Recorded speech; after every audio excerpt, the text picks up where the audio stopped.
Speech communities and spoken and written discourse. What is community speech? It is broader than the term discourse community.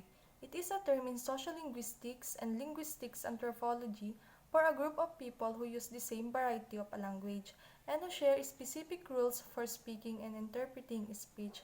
So, here, this is what people use to exchange communication, to express their ideas and opinion. It is their medium of language.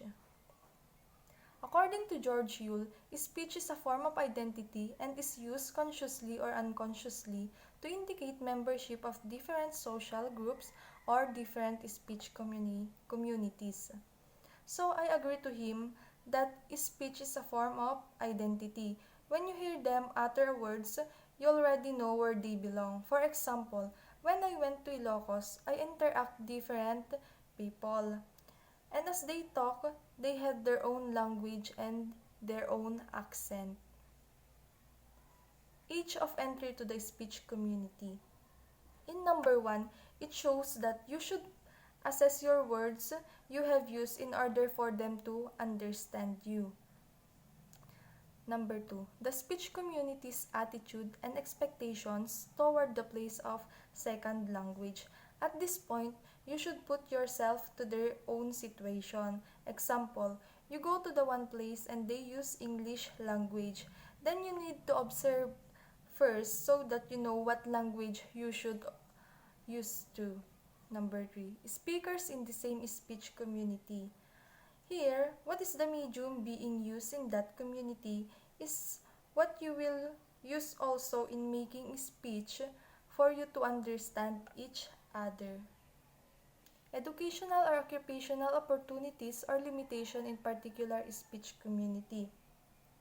For example here, when you are applying or going to somewhere, your speech must be suitable on what you are referring from. Person's degree or proficiency in second language.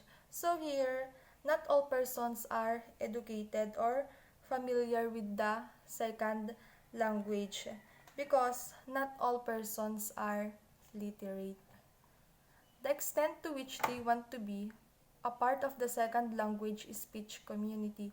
So here, most of the Filipinos want to go abroad, but major requirements is to be familiarized with the second language.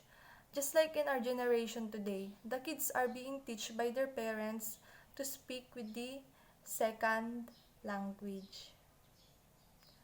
The following factors should be considered. So, according to John Gumpers, pioneered research in how personnel interaction can influence ways of speaking and interpreting. So here, I agree with John Gumpers. It really influences how we speak. Those who surround us has a big impact the way we speak. We learn something new words with them. The environment help one person when it comes to speech, the vocabulary, and even the accent. While Noam Chomsky studied how people interpret language and derive meaning from what they see and what they hear. So this is different from Mr. John Gumpers. Noam Chomsky indicates here that they learn by their own. It is enough learning for them on what they see and what they hear. They discover it alone. Types of communities. Speech communities. It can be a large or small, although linguists don't agree on how they're defined. Muriel Saville Troike argued that it's logical to assume that a shared language like English which is spoken is a speech community.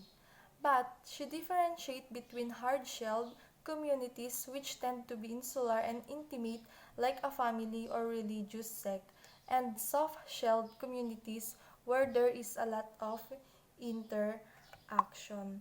So, hard-shelled speech communities here there is interaction but between only within their family. Just like they are surrounded by their family only. They socialize with their own family who are intimate with them. While in soft-shelled, this is the opposite of hard-shelled. Here, you need to interact, socialize within different people. The next salesman describes that people who speak the same language are not always members of the same speech community. Instead, salesman and others say, speech communities should be more narrowly defined based on characteristics such as pronunciation, grammar, vocabulary, and manner of speaking. Here, not because you have the same language, it doesn't mean that you are part of the speech community, because a real person who is a part of speech community possesses or can see based on her or his way of speaking and accent that the community have.